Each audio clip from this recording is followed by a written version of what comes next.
Hi dears, ഇന്ന് നമ്മൾ വൈറലായിക്കൊണ്ടിരിക്കുന്ന Japanese peel off mask ഒന്ന് ട്രൈ ചെയ്ത് നോക്കാൻ വേണ്ടി പോവാണ്. ഗൈസ്, ഔട്ട് പെയിൻ ആയിരുന്നു. അവരങ്ങോട്ട് വലിച്ചു പറിക്കുന്നത് കണ്ടപ്പോൾ വളരെ സിമ്പിളായിട്ട് ഞാനൊന്ന് ജസ്റ്റ് ഒന്ന് ട്രൈ ചെയ്ത് നോക്കിയതാണ്. ഫസ്റ്റ് തന്നെ ഒരു എക്സ്പീരിയൻസ് ആണ്. പ്ലസ് ഈ വീഡിയോയിൽ എൻ്റെ ഒരു എക്സ്പീരിയൻസും ഇതിൻ്റെ റിസൾട്ടും കാര്യങ്ങളൊക്കെയാണ് ഞാൻ കംപ്ലീറ്റ്ലി നിങ്ങൾക്ക് വേണ്ടി ഷെയർ ചെയ്യുന്നത്. ഒരു എഡിറ്റിങ്ങും കട്ടിങ്ങും കാര്യങ്ങളൊന്നും ഇല്ലാണ്ട് കംപ്ലീറ്റ് ആയിട്ടുള്ള എൻ്റെ 100% ആയിട്ടുള്ള ഈ ഒരു പീൽ ഓഫ് മാസ്കിൻ്റെ റിവ്യൂ ആണ് ഞാൻ നിങ്ങൾക്കായിട്ട് ഷെയർ ചെയ്യുന്നത്. ഇത് നല്ലതാണോ, ഇത് ചെയ്യണോ, റിസൾട്ട് ഉണ്ടോ, പെയിൻഫുൾ ആണോ എന്നൊക്കെ ഞാൻ ഇന്നത്തെ വീഡിയോയിൽ ഡീറ്റെയിൽ ആയിട്ട് പറയുന്നുണ്ട്. ഇനി ഇതിൻ്റെ ഒരു പ്രത്യേകത, നമ്മൾ കറക്റ്റായിട്ട് ആ ഒരു ഉണ്ടാക്കുന്ന കൺസിസ്റ്റൻസി കറക്റ്റായിട്ട് അളവിൽ ഇൻഗ്രീഡിയൻസ് ഒക്കെ എടുക്കണം കേട്ടോ. എങ്കിൽ മാത്രമാണ് നിങ്ങൾക്ക് 100% റിസൾട്ട് കിട്ടത്തുള്ളൂ. അപ്പോൾ ഡെഫിനറ്റ്ലി വീഡിയോ സ്കിപ്പ് ചെയ്യാണ്ട് എൻ്റെ വരെ കാണാൻ വേണ്ടി ശ്രദ്ധിക്കുക ഗൈസ്. ഇത് ആനന്ദാശ്രുവല്ല ഗൈസ്, വേദന കൊണ്ട് കരയുന്ന കണ്ണീരാണ് ഗൈസ്. അപ്പോൾ വീഡിയോയിൽ ഞാൻ ഡീറ്റെയിൽ ആയിട്ട് പറയുന്നുണ്ട്. നിങ്ങൾ ഓടി ചാടി വീഡിയോ കണ്ടതിൻ്റെ ബേസിൽ ഉണ്ടാക്കരുതേ. അപ്പോൾ ജപ്പാനീസുകാരുടെ ഒരു സ്കിൻ എന്താ പറയുക, ആൻറ്റി ഏജിങ്ങിന് വേണ്ടി അവർ ഒരുപാട് യൂസ് ചെയ്യുന്ന, അല്ലെങ്കിൽ അവരുടെ ഒരു സ്കിൻ കെയറിൻ്റെ ഭാഗമാണ് ഈ ഒരു പീൽ ഓഫ് മാസ്ക് കേട്ടോ. അപ്പോൾ നമുക്കിത് ഉണ്ടാക്കാൻ വേണ്ടിയിട്ട് ഒരു ക്യാരറ്റും ഒരു പൊട്ടാറ്റോയും കുറച്ച് ജലാറ്റിനും മാത്രമാണ് വേണ്ടത്. യൂസ് ചെയ്യുന്ന വഴി ആൻറ്റി ഏജിങ്, അതായത് നമുക്ക് പ്രായമാവില്ല ഗൈസ്, നമ്മളെപ്പോഴും യങ് ആൻഡ് യൂത്ത്ഫുൾ ആയിട്ട് ഇരിക്കാൻ വേണ്ടി ഹെൽപ്പ് ചെയ്യും. അപ്പോൾ അതാണ് നമ്മുടെ ജാപ്പനീസുകാരുടെ ഒരു സ്കിൻ കെയറിൻ്റെ വലിയൊരു സീക്രട്ട്. അപ്പോൾ അത് ഞാൻ കണ്ടുപിടിച്ചിരിക്കുകയാണ്. നിങ്ങൾക്ക് പ്രായമാവരുത്, വയസ്സാവരുത് എന്നൊക്കെ ഉണ്ടെങ്കിൽ ഡെഫിനറ്റ്ലി ട്രൈ ചെയ്ത് നോക്കണം കേട്ടോ. പിന്നെ അത് മാത്രമല്ല, നമ്മുടെ ബ്ലാക്ക് ഹെഡ്സ്, വൈറ്റ് ഹെഡ്സ്, അതുപോലെ തന്നെ റിങ്കിൾസ്, ഫേഷ്യൽ ഹെയർ ഒക്കെ റിമൂവ് ചെയ്യാൻ വേണ്ടിയിട്ട് ഹെൽപ്പ് ചെയ്യും. മാത്രമല്ല ആൻറ്റി ഏജിങ്ങിന് അടിപൊളിയായിട്ടുള്ളൊരു പീൽ ഓഫ് മാസ്ക് ആണ്. മന്ത്ലി വൺസ് നിങ്ങൾക്ക് ഡെഫിനറ്റ്ലി യൂസ് ചെയ്യാവുന്ന ഒന്നാണ് കേട്ടോ. അപ്പോൾ അതിന് വേണ്ടിയിട്ട് നമ്മൾ ക്യാരറ്റ് കട്ട് ചെയ്യുന്നുണ്ട്, അതുപോലെ തന്നെ പൊട്ടാറ്റോ കട്ട് ചെയ്യുന്നുണ്ട് കേട്ടോ. ക്യാരറ്റിനെ പറ്റി നിങ്ങൾക്ക് അറിയാമല്ലോ, നാച്ചുറൽ ആയിട്ടുള്ള SPF ഉള്ള ഒരേ ഒരു വെജിറ്റബിളാണ് നമ്മുടെ ക്യാരറ്റ് കേട്ടോ. പിന്നെ ക്യാരറ്റ് നമ്മുടെ സ്കിൻ ലൈറ്റനിങ്ങിനും ഹെൽത്തി ആയിട്ടുള്ളൊരു സ്കിൻ കിട്ടുന്നതിനും അതുപോലെ തന്നെ ഒരുപാട് ഹെൽപ്പ് ചെയ്യുന്ന ഒരു സംഭവമാണ്. പിന്നെ പൊട്ടാറ്റോ പറയുകയാണെങ്കിൽ പിഗ്മെൻറ്റേഷൻ കുറയ്ക്കാനായിട്ടും അതുപോലെ തന്നെ അതിലൊരു സ്കിൻ ബ്ലീച്ചിങ് ഏജൻറ്റ് ഉണ്ട് കേട്ടോ. ആ സംഭവം നമ്മുടെ നന്നായിട്ട് സ്കിന്നിനെ ലൈറ്റൻ ചെയ്യാൻ ഹെൽപ്പ് ചെയ്യും. പിന്നെ ഈ പൊട്ടാറ്റോ എപ്പോഴും ഫ്രഷ് ആയിട്ട് എടുക്കുക, അല്ലെങ്കിൽ അതിലത്തെ എൻസൈം ചത്തുപോയി കഴിഞ്ഞാൽ യാതൊരു പ്രയോജനമില്ല, കറ പോലെ ഇരിക്കുന്നത് നിങ്ങൾക്ക് കാണാൻ വേണ്ടി പറ്റും കേട്ടോ. ഈ രണ്ട് സംഭവങ്ങൾ ഇച്ചിരി പാല് കൂട്ടി അരിച്ച് എടുത്തിട്ടുള്ളതാണ് കേട്ടോ. ഇത് ഫ്രഷ് ആയിട്ടുള്ള ജ്യൂസാണ്. അപ്പോൾ അതിലോട്ട് നമുക്ക് ജലാറ്റിനാണ് വേണ്ടത്. ജലാറ്റിൻ നമുക്ക് എല്ലാ ബേക്കറികളിലും നമുക്ക് ഓൾറെഡി വാങ്ങാൻ വേണ്ടി കിട്ടും. ഞാൻ നേരത്തെ പറഞ്ഞ പോലെ ക്യാരറ്റും പൊട്ടാറ്റോ ഒക്കെ നമുക്ക് എപ്പോഴും വീട്ടിലുണ്ടാവുന്ന സംഭവങ്ങളാണ്. ജലാറ്റിന് ചിലപ്പോഴൊക്കെ വീട്ടിലുണ്ടാവും, ഇല്ലയെന്നുണ്ടെങ്കിൽ നിങ്ങൾ ഇങ്ങനത്തെ ഒരെണ്ണം വാങ്ങിച്ച് വെച്ചോളൂ. 110 രൂപയാണ് ഈ ഒരു 50 ഗ്രാമിൻ്റെ പാക്കറ്റിന് വരുന്നത് കേട്ടോ. അപ്പോൾ ഞാനൊരു ചെറിയ സ്പൂണിൽ ഒരു 1.5 സ്പൂണോളമാണ് എടുക്കുന്നത്. 1.5 to 2 ടീസ്പൂണിൻ്റെ അളവിൽ എടുക്കുന്നുണ്ട്. അതിലോട്ട് നമ്മളെ ഈ ക്യാരറ്റിൻ്റെയും പൊട്ടാറ്റോൻ്റെയും മിക്സ് ഒഴിച്ച് കൊടുക്കുന്നുണ്ട് കേട്ടോ. അപ്പോൾ ഇതിൻ്റെ അടിയിലായിട്ട് നിങ്ങൾക്ക് കാണാൻ വേണ്ടി പറ്റും, ഇത് നമ്മുടെ സ്റ്റാർച്ചാണ്. ഇതൊരു കാരണവശാലും കളയാൻ പാടില്ല. ഇതിൽ വളരെ ഇമ്പോർട്ടൻ്റ് ആയിട്ട് സംഭവമാണ്. ഈ പൊട്ടാറ്റോൻ്റെ സ്റ്റാർച്ചാണ് നമ്മുടെ സ്കിന്നിനെ ലൈറ്റൻ ചെയ്യാൻ വേണ്ടിയിട്ട് ഹെൽപ്പ് ചെയ്യുന്നത് കേട്ടോ. അപ്പോൾ ഈ സംഭവങ്ങളെല്ലാം കൂടി ഒന്ന് നന്നായിട്ട് മിക്സ് ചെയ്തതിന് ശേഷം നമ്മൾക്ക് ഒന്ന് തിളപ്പിച്ചെടുക്കണേ. ഈ ജലാറ്റിനൊന്ന് നന്നായിട്ട് ചൂടായാൽ മാത്രമാണ് നമുക്ക് ഈ ഒരു വിചാരിച്ച ഒരു പീൽ ഓഫ് മാസ്ക് ഉണ്ടാക്കിയെടുക്കാൻ വേണ്ടി പറ്റുള്ളൂ. ഈ ജലാറ്റിൻ ഉപയോഗിച്ച് ഒരുപാട് ടൈപ്പ് പീൽ ഓഫ് മാസ്കുകൾ ഉണ്ട് കേട്ടോ. അപ്പോൾ ഞാൻ ഫസ്റ്റ് ടൈമാണ് ഈ ഒരു ജാപ്പാനീസ് ഒരു പീൽ ഓഫ് മാസ്ക് ട്രൈ ചെയ്യുന്നത്. ഫസ്റ്റ് ടൈം എന്ന് പറയുമ്പോൾ നമ്മൾ ഈ ജലാറ്റിൻ ഉപയോഗിച്ച ഒരു പീൽ ഓഫ് മാസ്ക് ഞാൻ ജീവിതത്തിൽ ട്രൈ ചെയ്തിട്ടില്ല ഗൈസ്. അപ്പോൾ ഞാൻ ഫസ്റ്റത്തെ എൻ്റെ ഒരു ട്രൈ ആണ്. നന്നായിട്ട് തിള വരുമ്പോൾ നമുക്ക് ഓഫ് ചെയ്യാം കേട്ടോ. അപ്പോൾ ഇത് ഫേക്കല്ല, ഫ്ലോപ്പാവോ അതോ സക്സസ് ആവോ എന്നൊന്നും എനിക്ക് അറിഞ്ഞുകൂടാ. മുഖത്താണ് പരീക്ഷിക്കാൻ പോണേ. മുഖത്ത് ഇത് പണി തരുമോ, 8ൻ്റെ പണി കിട്ടുമോ എന്നൊന്നും എനിക്കറിയില്ല കേട്ടോ. അപ്പോൾ ജസ്റ്റ് ഇത് നമ്മൾ മെൽട്ടായി കഴിഞ്ഞാൽ അപ്പോൾ തന്നെ പകർത്താം കേട്ടോ. ചൂടാറാൻ നിൽക്കരുത്. ഒരു ഇളം ചൂട്ടോടെ വേണം നമ്മൾ ഫേസിൽ ഇത് അപ്ലൈ ചെയ്യാൻ വേണ്ടിയിട്ട്. തിളച്ചതൊന്നും മുഖത്ത് തേക്കരുത് കേട്ടോ. അപ്പോൾ ഞാനിപ്പോൾ ഫേസൊന്ന് നമ്മൾ ഒരു ഇളം ചൂടുവെള്ളത്തിൽ ഒരു ചെറിയൊരു മൈക്രോ ഫൈബറിൻ്റെ ഒരു ക്ലോത്ത് വെച്ചിട്ട് ജസ്റ്റ് ഒന്ന് ഒപ്പിയെടുക്കില്ലേ, അതായത് നമ്മൾക്ക് ബ്ലാക്ക് ഹെഡ്സ് വൈറ്റ് ഹെഡ്സ് ഒക്കെ പോകേണ്ടതല്ലേ വെച്ചിട്ട് ഇതൊക്കെ ഒന്ന് നന്നായിട്ട് ചൂടുവെള്ളത്തിൽ മുക്കിയതിന് ശേഷം ജസ്റ്റ് ഒന്ന് വൈപ്പ് ചെയ്തെടുക്കുക ഫേസ് കേട്ടോ. ചെറിയൊരു ക്ലൻസ്, നമ്മൾ ഫേസിൽ മേക്കപ്പൊന്നും കാര്യങ്ങളൊന്നും ചെയ്യണ്ട കേട്ടോ. സ്കിൻ കെയറോ മേക്കപ്പോ ഒന്നും ഇല്ലാണ്ട് പ്ലെയിൻ ആയിട്ടുള്ള ഫേസിൽ വേണം ഇത് ചെയ്യാൻ വേണ്ടിയിട്ട്. ആദ്യം തന്നെ ഈ സ്റ്റെപ്പ് നിങ്ങൾ സ്കിപ്പ് ചെയ്യാൻ പാടില്ല കേട്ടോ. ചൂടുവെള്ളത്തിൽ ജസ്റ്റ് ഒന്ന് തുടച്ചെടുക്കുക മൂക്കിൻ്റെ ഈ ഭാഗം. അതുപോലെ തന്നെ നിങ്ങൾക്ക് എവിടേക്കാണോ ബ്ലാക്ക് ഹെഡ്സ് വൈറ്റ് ഹെഡ്സ് ഒക്കെ ഉള്ളതെന്ന് വെച്ച് കഴിഞ്ഞാൽ അതും കൂടെ ഒന്ന് ആ ഭാഗത്ത് നന്നായിട്ടൊന്ന് ചൂടാക്കി കൊടുക്കുക. അങ്ങനെയാണെങ്കിൽ പെട്ടെന്ന് തന്നെ നമ്മളെ ബ്ലാക്ക് ഹെഡ്സൊക്കെ ഒന്ന് ഇളകി പോരാൻ ഹെൽപ്പ് ചെയ്യും കേട്ടോ. ഇനി നെക്സ്റ്റ് സ്റ്റെപ്പ് എന്താ, വളരെ സിമ്പിളാണ്. ഈ പാക്ക് നമ്മൾ ഫേസിൽ അപ്ലൈ ചെയ്യുക. അപ്പോൾ അതിന് വേണ്ടി ഞാനൊരു ബ്രഷ് എടുത്തിട്ടുണ്ട് കേട്ടോ. അപ്പോൾ ബ്രഷ് ഉപയോഗിച്ച് ചെറിയ ചൂട് ജസ്റ്റ് ഓടിപ്പോയിട്ട് മുഖത്ത് വെക്കണ്ട, കാരണം കയ്യിൽ വെച്ചാലും ചൂട് അറിയില്ല. ഫേസിൽ ചെറുതായിട്ടൊന്ന് വെച്ച് നോക്കിയതിന് ശേഷം ബാക്കിയുള്ള പാക്ക് നമുക്ക് അപ്ലൈ ചെയ്ത് കൊടുക്കാം കേട്ടോ. ഇതിൽ നമ്മൾ ആഡ് ചെയ്തിട്ടുള്ള പൊട്ടറ്റോ ആയാലും അതുപോലെ തന്നെ ക്യാരറ്റ് ആയാലും സ്കിന്നിന് വളരെ നല്ലതാണ്. സ്കിന്നിനൊന്ന് ലൈറ്റൻ ചെയ്യാനായിട്ടും പൊട്ടറ്റോ ആണെങ്കിൽ നമ്മുടെ അണ്ടർ ഐയുടെ പിഗ്മെൻറ്റേഷൻ കുറയ്ക്കാനൊക്കെ ഒരുപാട് നല്ലതാണ് കേട്ടോ. ഞാൻ ഈ വീഡിയോയ്ക്ക് വോയിസ് ഓവർ കൊടുക്കുന്ന കാര്യം ഞാൻ ഒരു കാര്യം മുന്നേ കൂട്ടി പറഞ്ഞു തരാം. നിങ്ങളിത് അപ്ലൈ ചെയ്യുമ്പോൾ നിങ്ങളുടെ ഫേസിൽ ഒരുപാട് ബേബി ഹെയർസ് ഉണ്ടെന്നുണ്ടെങ്കിൽ ഡെഫിനറ്റ്ലി നിങ്ങളതൊന്ന് റേസർ വെച്ചിട്ട് ഒന്ന് വടിച്ച് കളഞ്ഞതിന് ശേഷം മാത്രം ഈ ഒരു പീൽ ഓഫ് മാസ്ക് ഇടുക കേട്ടോ. അതായത് അത്യാവശ്യത്തിലധികം തന്നെ നല്ല പെയിൻഫുൾ ആയിരുന്നു ഗൈസ്, കാരണം എൻ്റെ ഫേസിൽ ആവശ്യത്തിലധികം ഫേഷ്യൽ ഹെയർ ഉണ്ട്. അതുകൊണ്ട് തന്നെ എനിക്ക് അത്യാവശ്യം പെയിൻഫുള്ളായിരുന്നു. ഞാൻ ഈ വീഡിയോസിൽ കരഞ്ഞിട്ടാണ് ഈ ഫേസ് മാസ്ക് പറിച്ചെടുക്കുന്നത് ഗൈസ്. അതെൻ്റെ കണ്ണീര് ആനന്ദാസുരമല്ല ഗൈസ്, നല്ല വേദന കൊണ്ട് തന്നെ കണ്ണീർ നിന്ന് മൂക്കിന്നൊക്കെ വെള്ളം വരുന്നുണ്ടായിരുന്നേ. അപ്പോൾ ഇതൊന്ന് നന്നായി അതൊന്ന് ശ്രദ്ധിക്കാം കേട്ടോ. ഇപ്പോൾ ഞാൻ ഫേസിൽ നന്നായിട്ട് അപ്ലൈ ചെയ്ത് കൊടുക്കുന്നുണ്ട് കേട്ടോ. ഇപ്പോഴേ എനിക്ക് ഈ ഫീൽ എന്തായിരുന്നു വെച്ചാൽ, അത് ഇടുന്ന സമയത്ത് ഇത് ഫ്ലോപ്പായി എന്ന് തന്നെയാണ് എനിക്ക് തോന്നി. കാരണം ഭയങ്കരമായിട്ട് ഇങ്ങനെ വാട്ടറി കൺസിസ്റ്റൻസി പോലെ ഇങ്ങനെ, അതായത് ഇത്തിരി ഇങ്ങനെ കട്ടിയുള്ള പോലെ ഒന്നും എനിക്ക് തോന്നില്ല. ഇനിയിപ്പോൾ ഞാനിട്ട ജലാറ്റിൻ്റെ അളവ് കുറഞ്ഞോ, ഇത് ഇനിയിപ്പോൾ നോർമലി ഇടുന്ന ഫേസ് പാക്ക് പോലെ തുടച്ച് കളയേണ്ടി വരുമെന്നൊക്കെയാണ് ഈ സമയത്ത് എനിക്ക് തോന്നിക്കൊണ്ടിരുന്നത് കേട്ടോ. അത് കഴിഞ്ഞപ്പോൾ ഞാൻ കുറച്ചും കൂടി ഇട്ട് ഫേസിലൊക്കെ ഒന്നും കൂടി ഇട്ട് കൊടുക്കുന്നത്. കാരണം ഇത് ആ വീഡിയോയിലൊക്കെ കാണുമ്പോൾ ഒരു ഷീറ്റ് പോലെ ഇങ്ങനെ പറിച്ചെടുക്കുക. ഇത് ഷീറ്റിൻ്റെ ഒരു എഫക്റ്റൊന്നും എനിക്ക് തോന്നുന്നില്ല. ഞാനപ്പോൾ വിചാരിച്ചു കംപ്ലീറ്റ്ലി ഡ്രൈ ആകുമ്പോൾ ആവിയായിരിക്കും എന്ന് വിചാരിച്ചിട്ട് ഞാൻ കുറച്ചൊക്കെ നേരം ഞാൻ വെയിറ്റ് ചെയ്തിട്ടും എന്തുകൊണ്ടാണ് ഇതിനൊരു അനക്കമില്ലാത്തതെന്ന് വിചാരിച്ചു. ഇത് പണി പാളി കേസ് എന്ന് വിചാരിച്ചിരിക്കുമ്പോൾ ഒന്ന് ചെറിയ രീതിയിലൊരു സ്റ്റിക്കി ഫീൽ വരുന്നുണ്ട്. അപ്പോൾ ഞാൻ വിചാരിച്ചു ഞാണെങ്കിൽ കംപ്ലീറ്റ് ഒന്ന് ഡ്രൈ ആയി കഴിയുമ്പോൾ വേണമെങ്കിൽ ശരിയാവും എന്നൊക്കെ വിചാരിച്ചുട്ടാ. അപ്പോൾ ഒരു ഏകദേശം ഒരു 20-25 മിനിറ്റോളം ഞാനിത് ഡ്രൈ ആകാൻ വേണ്ടി വെച്ച്. ഇപ്പോഴത്തെ നമ്മുടെ ഫേസിൻ്റെ അവസ്ഥ എങ്ങനെയാണ് ഗൈസ്, ഇത് കംപ്ലീറ്റ്ലി ഡ്രൈ ആയി ഒരു ട്രാൻസ്പെറൻ്റ് ആയിട്ടുള്ള പോലെയൊക്കെയാണ് ഇരിക്കുന്നത് കേട്ടോ. ഇനി ഇത് നെക്സ്റ്റ് സ്റ്റെപ്പ് എന്താ, ഒന്നുമില്ല, വലിച്ചു പറിച്ചെടുക്കുക എന്നുള്ളതാണ്. സത്യം പറയാലോ, വേദന എടുക്കോ ഇല്ലയോ എന്നുള്ളൊരു ടെൻഷനൊക്കെ ഉണ്ടായിരുന്നേ. പക്ഷേ ഇവിടെ ഇങ്ങനെ പറിച്ചപ്പോൾ എനിക്ക് വലിയ പ്രോബ്ലം തോന്നിയില്ല.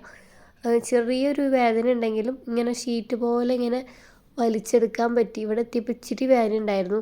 നിങ്ങൾക്ക് എൻ്റെ ഫേസിലുള്ള എക്സ്പ്രഷൻസ് കണ്ടിട്ട് മനസ്സിലാക്കാൻ പറ്റും. അത്യാവശ്യം തന്നെ ഇച്ചിരി വേദന എടുക്കാൻ തുടങ്ങിയിട്ട്, കാരണം അവിടെ ഇത്തിരി ഹെയർ ഉണ്ടായിരുന്നു.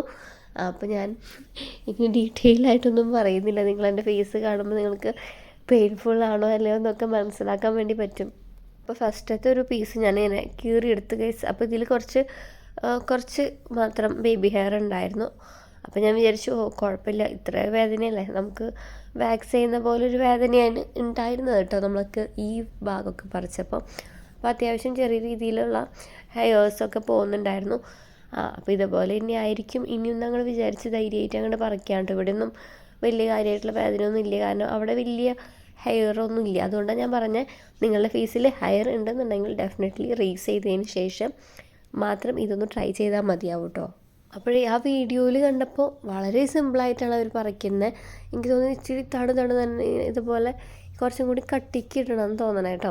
ഇത് വളരെ കട്ടി കുറഞ്ഞു പോയതുകൊണ്ടാണോ എന്നൊന്നും എനിക്കറിയില്ല. എന്തായാലും ഞാൻ ഇതിൻ്റെ റിസൾട്ടൊക്കെ വഴിയേ പറഞ്ഞുതരാം. ഇതിൽ എനിക്ക് ബ്ലാക്ക് ഹെഡ്സ് ഇവിടെ നിന്നൊന്നും കിട്ടിയില്ല, എന്നാലും എൻ്റെ ഫേസിൽ ഹെയർ റിമൂവ് ആയിട്ട് വരുന്നുണ്ട്. ആ ഹെയർ റിമൂവ് ആയിട്ട് വരുന്ന ആ ഫേസ് ഉണ്ടല്ലോ, മീൻസ് ഈ ഷീറ്റ് പറിച്ചെടുത്ത ആ ഫേസ് നല്ലൊരു പിങ്ക് കളറോ ഒരു ബേബി പിങ്ക് കളറൊക്കെ പോലെ എനിക്ക് തോന്നുന്നു. കാരണം പറിക്കുമ്പോൾ ഉണ്ടാകുന്ന ആ ഒരു റെഡ്നെസ് ആണോ എന്ന് അറിഞ്ഞുകൂടാ, നല്ലൊരു ക്ലീൻ ആയിട്ടുള്ള ഒരു സംഭവം പോലെ തോന്നും. ഇനിയാണ് നമ്മുടെ ടാസ്ക് ഗൈസ്. എൻ്റെ ഇവിടെ നിന്ന് അങ്ങോട്ട് അത്യാവശ്യം ആ കൃതാവിൻ്റെ അവിടെയൊക്കെ നന്നായിട്ട് ഹെയർസ് ഉണ്ട്. ഇവിടെയൊന്നും വലിയ കുഴപ്പമില്ല കേട്ടോ. ഇനി അങ്ങോട്ട് മീശയുടെ അവിടേക്ക് അതുപോലെ മൂക്കിൻ്റെ അവിടേക്ക് പോകുമ്പോൾ നന്നായിട്ട് ഞാനിപ്പോൾ ഇത് ക്യാമറയിൽ ഇങ്ങനെ നോക്കുന്നുണ്ട്. പക്ഷേ ഇടയ്ക്കൊരു മിററൊക്കെ വെച്ചിട്ടാണ് ഞാൻ നോക്കിയത് കേട്ടോ. അപ്പോൾ ഈ മൂക്കിൻ്റെ ഭാഗം ഇങ്ങനെ എടുത്തപ്പം എനിക്കതിൽ നന്നായിട്ട് ഇങ്ങനെ ബ്ലാക്ക് ഹെഡ്സ് കണ്ടു ഗൈസ്. അപ്പോഴാണ് എനിക്ക് ആ വേദന പൊക്കോട്ടെ, വേദന ഉണ്ടെങ്കിലും ഈ കണ്ടോ, ഇതിൽ നിങ്ങൾക്ക് കാണുന്നുണ്ടോയെന്ന് അറിയില്ല, അത്യാവശ്യം തന്നെ മൂക്കിൻ്റെ 2 സൈഡിൽ നിന്ന് ഇങ്ങനെ മുള്ളു നിൽക്കുന്ന പോലെ ബ്ലാക്ക് ഹെഡ്സും വൈറ്റ് ഹെഡ്സും.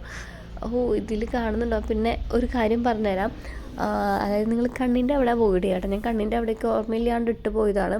കണ്ണിൻ്റെ അവിടെ അത്യാവശ്യത്തിലധികം വേദന ഉണ്ടായിരുന്നു ഹെയർ ഇല്ലെങ്കിൽ കൂടി. കാരണം നമ്മുടെ ആ കണ്ണിൻ്റെ പോർഷൻ അത്യാവശ്യം സെൻസിറ്റീവ് ആയതുകൊണ്ട് തന്നെ നമുക്ക്, അപ്പോൾ ഞാൻ വിചാരിച്ചു അവിടെ റിസ്ക് എടുക്കണ്ടെന്ന് വെച്ചിട്ട് കുറച്ച് വെള്ളമൊക്കെ തൊട്ട് പുരട്ടിയപ്പോൾ നമുക്കിങ്ങനെ ആകെ ഇങ്ങനെ ഷീറ്റ് പോലെ കിട്ടില്ല, അങ്ങനെ എന്നാലും വേദന ഇല്ലാണ്ട് ഇങ്ങനെ പറിച്ചെടുക്കാൻ പറ്റൂട്ടോ. അപ്പോൾ നിങ്ങൾക്ക് ഈ മാസ്ക് ട്രൈ ചെയ്യണമെങ്കിൽ ട്രൈ ചെയ്യാം. ഇനിയിപ്പോൾ പറിച്ചെടുക്കുമ്പോഴത്തെ വേദന ആലോചിച്ചിട്ടാണെങ്കിൽ കുഴപ്പമില്ല, എന്തെങ്കിലും ഐസോ വെള്ളമോ ഒന്ന് സ്പ്രേ ചെയ്താൽ ഇതിങ്ങനെ പറിച്ചെടുക്കാം കേട്ടോ, വേദന ഇല്ലാണ്ട്. അങ്ങനെ ആകുമ്പോൾ പക്ഷേ നമുക്ക് ബ്ലാക്ക് ഹെഡ്സും വൈറ്റ് ഹെഡ്സും ഒന്നും പോരില്ല എന്ന് മാത്രം. ഇവിടെയാണ് ഗൈസ് നല്ല വേദന ഉണ്ടായത്. കാരണം അവിടെ എനിക്ക് അത്യാവശ്യം ഹെയറുള്ള പോർഷനാണ്. ഞാൻ അടിയിൽ നിന്ന് അങ്ങോട്ട് മുകളിലോട്ട് അങ്ങോട്ട് പറിച്ചില്ല, കാരണം അങ്ങനെയാണെങ്കിൽ ഞാൻ ഇവിടെ നിന്ന് നീറ്റ് ഓടേണ്ട അവസ്ഥയിൽ വേദന ഉണ്ടാവും. അപ്പോൾ ഞാൻ കുറേശ്ശെ പറിച്ചെടുക്കുകയാണ്. പറിക്കുന്ന എല്ലാത്തിലും ഹെയർ ഉണ്ടായിരുന്നു. കാരണം എൻ്റെ ഫേസിൽ എല്ലായിടത്തും നന്നായിട്ട് ഹെയർ ഉണ്ട്. എനിക്ക് തോന്നുന്നു മൂക്കിൻ്റെ കവിളിൻ്റെ ആ ഭാഗത്ത് മാത്രം ഒഴിച്ച് അത്യാവശ്യം ഹെയറുള്ള ഫേസാണ്. ഞാനങ്ങനെ റേസറൊന്നും യൂസ് ചെയ്യാറില്ല അധികം കേട്ടോ ഫേഷ്യൽ ഹെയർ എടുക്കാൻ വേണ്ടിയിട്ട്. ആകെ കൂടി അപ്പർ ലിപ്സും ഐബ്രോസിൻ്റെ അവിടെ മാത്രമാണ് ക്ലീൻ ചെയ്യാറുള്ളൂ കേട്ടോ. അല്ലാണ്ട് ഞാനിങ്ങനെ റേസർ അധികം ഉപയോഗിച്ചുകൊണ്ട് വരുന്ന ഹെയറൊന്നുമല്ല. നന്നായിട്ട് ബേബി ഹെയർ പോരുന്നുണ്ട്. ഇനി ഇത് കഴിയുമ്പോൾ ഹെയർ അത്യാവശ്യം സ്ട്രോങ് ആയിട്ട് വളരുമോയെന്നൊന്നും അറിയില്ല. ഇതിൽ ക്യാമറയിൽ എനിക്ക് മനസ്സിലാവണില്ല അല്ലേ. ഞാൻ പക്ഷേ നേരിട്ട് നോക്കിയപ്പോൾ നന്നായിട്ട് ബ്ലാക്ക് ഹെഡ്സൊക്കെ പോരുന്നുണ്ടായി. അപ്പോൾ ക്യാമറയിൽ കൂടെ മിററിൽ കൂടെ നോക്കാണ്ട് അപ്പോഴാണ് നമുക്ക് ശരിക്കും പറഞ്ഞിങ്ങോട്ട് പോരുന്നത് കാണാൻ പറ്റുക. ഇതിൽ നന്നായിട്ട് വൈറ്റ് ഹെഡ്സും ബ്ലാക്ക് ഹെഡ്സും അതുപോലെ തന്നെ ചെറിയ ബേബി ഹെയർസൊക്കെ ഉണ്ട്. ഇതൊക്കെ കാണുമ്പോൾ ഒരു സന്തോഷമാണ് കേട്ടോ. ആ വേദന ഉണ്ടെങ്കിലും അത്യാവശ്യം കണ്ടോ നിങ്ങൾക്ക് കാണാൻ പറ്റുന്നുണ്ടോ, ഇങ്ങനെ മുള്ളു പോലെ ഇങ്ങനെ നിൽക്കുന്നുണ്ട്. അതിൻ്റെ റൂട്ടിൽ നിന്ന് അങ്ങോട്ട് പോരുന്നുണ്ട്. അതുകൊണ്ട് തന്നെ നമുക്ക് ഈ പാർലറിലൊക്കെ പോയിട്ട് എൻ്റെ കണ്ണീര് കണ്ടു ഗൈസ്, ആനന്ദാശ്രു എല്ലാം വീണ്ടും പറയുകയാണ്, നല്ല വേദനയുണ്ട്, അതിൻ്റെ കണ്ണീരാണ്. അപ്പം പാർലറിലൊന്നും പോകണ്ട, നമുക്കിങ്ങനെ ഈ ഒരു മാസ്ക് ഉണ്ടാക്കുകയാണെങ്കിൽ എല്ലാ ബ്ലാക്ക് ഹെഡ്സും വൈറ്റ് ഹെഡ്സും ബേബി ഹെയർസും ഒക്കെ നമുക്ക് ഈസിലി റിമൂവ് ചെയ്യാൻ പറ്റും.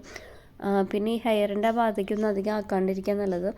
കാരണം അവിടെ ആക്കി കഴിഞ്ഞാൽ നമുക്ക് നമ്മുടെ ജീവൻ അങ്ങോട്ട് പോകും ഗൈസ്. കാരണം നന്നായിട്ട് വേദനയുണ്ട്. അങ്ങനത്തെ പൊസിഷനിലൊക്കെ ഐബ്രോസിമൊക്കെ ആയിട്ടുണ്ടെങ്കിൽ നിങ്ങൾ വെള്ളം ഒന്ന് നനച്ചതിന് ശേഷം തുടച്ചെടുത്താൽ പറ്റില്ല, ഐബ്രോസൊക്കെ പോവും. കാരണം ഉറപ്പാണ് ഐബ്രോസ് കൊഴിഞ്ഞു പോരും. നമുക്ക് ഐബ്രോസിൻ്റെ മേലെ ഇട്ടിട്ട് വലിച്ചാൽ ഐബ്രോസ് പോരും. എനിക്ക് തോന്നുന്നു അതുകൊണ്ടായിരിക്കും ചൈനക്കാർക്ക് ഐബ്രോസ് ഇല്ലാത്ത, അറിഞ്ഞൂടാ. ഇപ്പം ചില ഭാഗത്തുണ്ടല്ലോ, അതായത് ഫേഷ്യൽ ഹെയർ ഇല്ലാത്ത ഭാഗത്ത് ഇത് ഇങ്ങനെ വലിച്ചെടുക്കും, നല്ലൊരു സാറ്റിസ്ഫാക്ഷൻ ഉണ്ടോ. കാരണം വേദനയില്ല, ഇതിങ്ങനെ ഒരു ഷീറ്റ് പോലെ ഇങ്ങനെ പോരുന്നുണ്ട് ആ വീഡിയോയിൽ കണ്ട പോലെ. അപ്പോൾ എനിക്ക് തോന്നുന്നു അവർക്കൊക്കെ ബേബി ഹെയർ ഉണ്ടാവില്ലായിരിക്കും, വേണമെങ്കിൽ അതായിരിക്കും. അപ്പോൾ നിങ്ങൾ ഡെഫിനറ്റ്ലി ട്രൈ ചെയ്യാവുന്ന ഒരു ഷീറ്റ് മാസ്ക് ആണ്, പീൽ ഓഫ് മാസ്ക് ആണ്. 100% നിങ്ങളുടെ ഫേസിൽ ബ്ലാക്ക് ഹെഡ്സ് വൈറ്റ് ഹെഡ്സ് ഒക്കെ ഉണ്ടെങ്കിൽ റിമൂവ് ആയിട്ട് പൊക്കോളും. ഇനിയിപ്പോൾ ബേബി ഹെയർ ഉണ്ടെങ്കിൽ അതൊന്ന് റീസ് ചെയ്തിട്ട് നിങ്ങൾ ചെയ്യുകയാണെങ്കിൽ നല്ലതായിരിക്കും കേട്ടോ. അപ്പോൾ ഇങ്ങനെ വേദന ഉണ്ടാവില്ല. ഇനി ഒരു വട്ടം കൂടി ഞാനിതൊന്ന് ട്രൈ ചെയ്യണമെന്ന് വിചാരിക്കുന്നുണ്ട്. കാരണം ഈ ഹെയറൊക്കെ ഒന്ന് റിമൂവ് ചെയ്ത് കഴിഞ്ഞിട്ട്, കാരണം ഇതിൻ്റെ ഒരു എക്സ്പീരിയൻസ്, ആ ഒരു പീൽ ചെയ്യുന്ന സമയത്ത് ഒരു സാറ്റിസ്ഫാക്ഷൻ കറക്റ്റ് നമുക്ക് അനുഭവിക്കണം എന്നുണ്ടെങ്കിൽ ഈ വേദനയും അതും കൂടിയാകുമ്പോൾ രണ്ടും കൂടി എന്തായാലും പറ്റില്ല. അപ്പോൾ ഞാൻ വിചാരിക്കുന്നുണ്ട് ഒരു വട്ടം കൂടി ചെയ്ത് നോക്കണം ഈ ബേബി. ഗൈസ് ഇങ്ങനെയുണ്ട്, നല്ല വേദനയാണ്. ഞാൻ മുള്ളുമ്പോൾ നിൽക്കണോണം, ഇരിക്കുകയാണെങ്കിലും മുള്ളുമ്പോൾ നിൽക്കണോണം നിന്നിട്ട് അങ്ങടാ ഈ വീഡിയോയ്ക്ക് വോയിസ് ഓവർ കൊടുക്കുമ്പോൾ പോലും ആ ഒരു ഫീലാണ് എനിക്ക് വരുന്നത്. ഇത് ശരിക്കും നമുക്ക് മുഖത്ത് വാക്സ് ഇട്ടതിനെക്കാട്ടും അടിപൊളി വേദനയാണ്. മുടിയുള്ളത് കൊണ്ട് മാത്രമാണ് കരഞ്ഞുകൊണ്ടൊരു വീഡിയോ ഞാൻ ആദ്യമായിട്ടാണ് ചെയ്യുന്നതെന്ന് തോന്നുന്നു. കണ്ണുനീര് തുടച്ചുകൊണ്ടൊരു സ്കിൻ കെയർ ആദ്യമായിട്ടായിരിക്കും. അപ്പോൾ ഡെഫിനറ്റ്ലി വേദന സഹിക്കാൻ കഴിവുള്ളവർക്ക് ഉറപ്പായിട്ട് ട്രൈ ചെയ്യാവുന്ന ഒരു പീൽ ഓഫ് മാസ്ക് ആണ് ഗൈസ്. അപ്പോൾ ഇതിങ്ങനെ വലിച്ച് പറിച്ചെടുത്ത് കഴിയുമ്പോൾ ഭയങ്കര കുറച്ചേ ഉണ്ടാവുള്ളൂ കേട്ടോ. അപ്പോൾ ഞാനിത്തിരി കൂടി കട്ടിക്കെടുത്തിരുന്നെങ്കിൽ എനിക്ക് തോന്നുന്നു ഇത് ശരിക്കും പറിച്ചെടുക്കാമായിരുന്നു എന്ന് തോന്നണേ. ഭയങ്കര കട്ടി കുറവായ കാരണം കുറച്ചും കൂടി അധികം സമയം ഞാൻ ഫേസിൽ വെച്ച കാരണമാണോ എന്ന് അറിഞ്ഞൂടാ. ഇനി ഒന്നുകൂടി ട്രൈ ചെയ്ത് നോക്കണം. ഇതെൻ്റെ ഫസ്റ്റ് ട്രൈ ലൈവായിട്ട് നിങ്ങൾ കണ്ടുകൊണ്ടിരിക്കുകയാണ് കേട്ടോ. അപ്പോൾ അതുകൊണ്ടാണ് എനിക്ക് നിങ്ങളുടെ മുന്നിൽ വെച്ചൊന്ന് ട്രൈ ചെയ്യണമെന്നുണ്ടായിരുന്നു. അപ്പോൾ നിങ്ങൾക്ക് ആർക്കെങ്കിലും ട്രൈ ചെയ്യണം എന്നുണ്ടെങ്കിൽ ചെയ്യാവുന്നതാണ്. പക്ഷേ ഫേഷ്യൽ ഹെയർ ഉണ്ടെങ്കിൽ അതൊന്ന് റിമൂവ് ചെയ്തിട്ട് ചെയ്യുക. അതെപ്പോഴും മറക്കരുത് കേട്ടോ. അപ്പോൾ ഒരു കണക്കിന് ഞാൻ ഫേസിൽ നിന്ന് അവിടെ നിന്നൊക്കെ എടുത്ത് കളഞ്ഞിട്ടുണ്ട്. അപ്പോൾ എൻ്റെ ഒരു എക്സ്പീരിയൻസ് പറയുകയാണെങ്കിൽ ഇവർ പറയുന്ന പോലെ ബ്ലാക്ക് ഹെഡ്സ് വൈറ്റ് ഹെഡ്സ് ഒക്കെ റിമൂവ് ആവുന്നുണ്ട് ഗൈസ്. 100% വർക്കിംഗ് ആയിട്ടുള്ള ഒരു എന്താ പറയുക, ഒരു പീൽ ഓഫ് മാസ്ക് ആണ്. റിങ്കിൾസൊക്കെ പോകണ്ടോയെന്ന് ചോദിച്ചാൽ അതൊന്നും ഇല്ല കേട്ടോ, എനിക്ക് തോന്നിയില്ല. അതുപോലെ തന്നെ സ്കിന്ന് വെളുത്തോന്ന് ചോദിച്ചാൽ വെളുക്കുന്നില്ല. എന്നാൽ എനിക്ക് സ്കിന്നിലൊരു ഗ്ലോ കാണുന്നുണ്ട്. വെയിലടിക്കുമ്പോഴാണോ ലൈറ്റ് അടിക്കുമ്പോഴാണെന്ന് അറിഞ്ഞൂടാ, ഒരു അത്യാവശ്യം തന്നെ ഗ്ലോ കാണുന്നുണ്ട്. അതായത് മുന്നത്തെക്കാട്ടും ഇത്തിരി വെട്ടം വെച്ചോളും. പിന്നെ എന്തെങ്കിലും തരത്തിലുള്ള അഴുക്ക് അങ്ങനെയൊക്കെ ഉണ്ടെങ്കിൽ നന്നായിട്ട് ക്ലീനായിട്ട് കിട്ടും കേട്ടോ. ഇനിയിപ്പോൾ ഇത് ആൻറ്റി ഏജിങ്ങിന് എങ്ങനെ ഹെൽപ്പ് ചെയ്യുന്നതെന്ന് എനിക്ക് അറിഞ്ഞൂടാ. എനിക്ക് തോന്നുന്നു വേണമെങ്കിൽ പൊട്ടാറ്റോയും ക്യാരറ്റൊക്കെ കൂടിയുള്ള കാരണമായിരിക്കും. അപ്പോൾ ഇത്രയാണ് നമ്മൾ പറിച്ചെടുത്ത സംഭവം. എല്ലാവരും ഒന്ന് ട്രൈ ചെയ്ത് നോക്കാവുന്നതാണ്. നേരത്തെ പറഞ്ഞ പോലെ ഫേഷ്യൽ ഹെയറൊക്കെ റിമൂവ് ചെയ്ത് കഴിഞ്ഞാൽ വേണമെങ്കിൽ പെയിൻഫുൾ ഇല്ലായിരിക്കാം. അപ്പോൾ ഇത്രയേ ഉള്ളൂ ഇന്നത്തെ നമ്മുടെ വീഡിയോ. ഇഷ്ടപ്പെട്ട് യൂസ്ഫുൾ ആയി എന്നൊക്കെ തോന്നുകയാണെങ്കിൽ ചാനൽ മറക്കാണ്ട് സബ്സ്ക്രൈബ് ചെയ്യുക. വീഡിയോ ഇഷ്ടപ്പെട്ടാൽ ലൈക്ക് ചെയ്യുക, ഷെയർ ചെയ്യുക, കമൻറ്റ് ചെയ്യുക. ഇതുപോലുള്ള എന്തെങ്കിലും വൈറൽ പാക്കുകളൊക്കെ ട്രൈ ചെയ്യണമെന്നുണ്ടെങ്കിൽ നിങ്ങളെന്നോട് കമൻറ്റ് ബോക്സിൽ കമൻറ്റ് ചെയ്ത് അറിയിക്കുകയാണെങ്കിൽ ഡെഫിനറ്റ്ലി ട്രൈ ചെയ്യുന്നതായിരിക്കും. അപ്പോൾ ഇത്രയേ ഉള്ളൂ നമ്മൾ ഇന്നത്തെ വീഡിയോ. ഇഷ്ടപ്പെട്ടാൽ നേരത്തെ പറഞ്ഞ പോലെ ലൈക്ക് ചെയ്യാം കേട്ടോ. നമുക്ക് മറ്റൊരു ദിവസം അടുത്തൊരു നല്ല ടോപ്പിക്കായിട്ട് വരുന്നതായിരിക്കും. Till then take care, by.